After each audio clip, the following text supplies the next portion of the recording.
Hey, church, we wanted to take some time this afternoon and touch base with you, give you a little update about the weekend. And a lot of things have changed. Well, maybe not a lot, but a few things have changed. We're still not able to meet, but we're meeting online, and we're doing the best we can with it. So I've been getting a lot of good responses, a lot of good reports back. So, John, tell me what's you're seeing the church needs to maybe know about, or what are you thinking? I think the same thing. I think everyone really enjoys being able to still connect with each other and still stay in touch and continue to encourage each other, hear from each other. I know that we're doing email, doing some Bible study over the email and sharing back and forth what we're thinking. Some people are meeting on different applications, again, using technology to their best advantage. And so I think that everyone really is enjoying that, and we're just continuing. I think it's bringing a lot of things out. I don't know if I mentioned this last week or last time we talked, but I go back and forth through the week to my mom's every day, checking on her. And what I've been seeing for the last several weeks is, dads and parents out with their kids playing in the yard, going for walks. And, I think that if nothing else, it's helping us and causing people to rethink maybe values. I know my own family, we're spending more time with each other. We still love each other too. I think definitely, Susanna and I were kind of laughing about that very issue. We were in the backyard and we heard some children playing, the house behind us. And she turned and looked at me and she said, "Did you know that they had kids?" And so I think that it's really changed. Just this last 2 weeks has really changed our perspective and even I think priorities. I think it's a great opportunity. Again, we can look at this as a horrible event, or we can look at it as an opportunity to kind of hit that reset button and really reevaluate the priorities and where we're investing and where we're putting our time. So I think that there's a lot of good to come out of this. I did too, John. I was talking to Dana this morning, and we were talking just about things, because obviously this is on everybody's mind and ours as well. And I just kind of had this thought that, when we had gone to Disneyland in the past years, different times or different places, and they're doing construction, they'll put up a sign and it'll say, "Pardon our dust.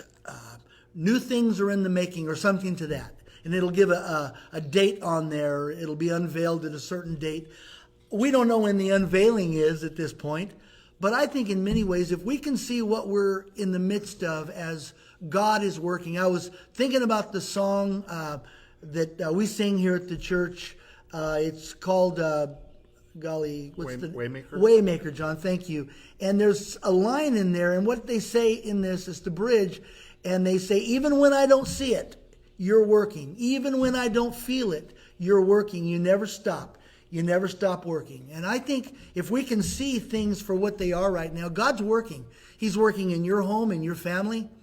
And sometimes it's painful when we go through these seasons. Absolutely. I think that that's the hardest part, is that sometimes we don't see what God is doing, and we think that, well, he's not. He must be taking a break. This might have just taken him off guard, and in reality, even when we don't see it, when we don't feel it, he continues to work. The need for hope and the need for the gospel continues to be there every day, even more so in moments like this. The urgency for the gospel and for hope just increases during times like this, and that's what we're made for. That's what we're here for. I think the scripture that God says, the Bible tells us that God will never leave us and he won't forsake us. I think that that's become more real in a different way than ever before for me, for my family, because we, like everybody, we're just not able to get out and go and do the things. But the truth is, God's still present in our lives and in our homes. So, well, there's a couple of things John wanted to touch this afternoon, and one of those is that this is Mission Sunday. It's also Palm Sunday. We'll be doing having our online service tomorrow at 10. And normally we will take a bit of time and we'll talk about missions, but I figured it might be better maybe just to take a minute and talk about it here for a little bit. We were supposed to have our mission conference last week, and we weren't able to do it, obviously. That is on hold, postponed until later. But we still have commitments that we've made to missionaries, and so I know that this has affected everyone. As a matter of fact, our our information that we get back and forth from missionaries. I've talked to our partners that we're connected with in Burundi, and I've gotten emails from them and text messages, and they are under the same protocols that we are, distancing and just being very careful. I've also spoken with a brother in Africa, another brother that's they're in the same place. The church is doing well, but they're doing in the same place. I've talked to Pastor Ralph in Mexico. I've spoken with Destiny Rescue because we were getting ready for the conference, and all of these guys they're still doing what they're doing to the best of their ability, and they're depending on the church. And so here's the thing. Normally we make a new, fresh faith promise at our conference, but I would just ask at this time, as best you can, just stay the course as best you can. I believe that God's going to meet every need that you have and every need that our partners around the world have, so that we can continue to support them, that they can continue to do the ministry they're doing.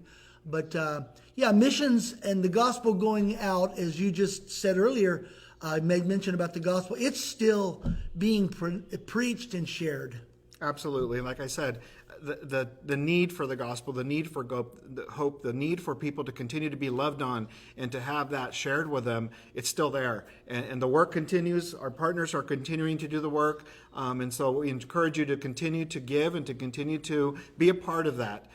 Because like I said, the gospel continues to be needed around the world, especially at times like this. Yeah, absolutely. And God is, like we said already, He's not taken off guard. He's not taken off guard. One last thing I want to take and make mention of is that we are making available, I'm going to duck down here to grab this.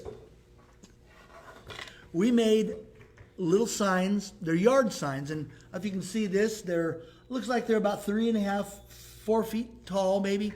And we're making these available for you to put in your yard.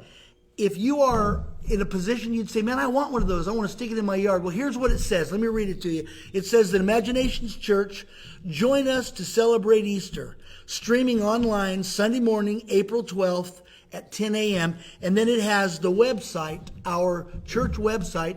If they go to the website, the first thing that they will see will be click here for online service. And they'll either go to Facebook or it'll go to YouTube. And so if you're interested in getting one of these, and I hope you would, if you want to drop a message on this post, you don't have to put your address down. Don't do that. But drop a message with your name. I want one. We're going to do whatever we can do to probably come by if we can and actually drive one in your yard for you wherever you tell us you want it. And we might even have people that would say, I could do that. I could go around and put them in yards. But this is the thing that we're looking to do right now that's easy.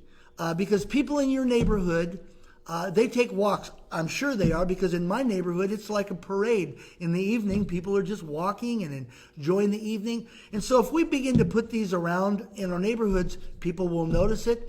And we're just believing that God's going to draw on people's heart to tune in, to check it out. And as you know, we keep the podcast or the message up online on Facebook. We don't pull it down. So even if they don't get it at 10 a.m., they could go back and check it at a later time if it's not convenient. So I think these are great ideas, John. Definitely. Get the word out for our Easter service. Again, we'll remind tomorrow during the service, Easter service, we're going to plan on doing communion. Absolutely. So again, between now and then, prepare, get your cup ready, have your bread ready, and we want to do communion together as a body. And again, this is powerful for us, so we want to share it with everybody. Yeah, and I used to think, well, what kind of elements can I get? What kind are crackers acceptable? Go pull some bread out of the loaf of bread, because it's not about the bread. It's not about what kind of juice, what kind of drink. It's really what it represents, and it's about us remembering the death of Christ, His shed blood and His broken body.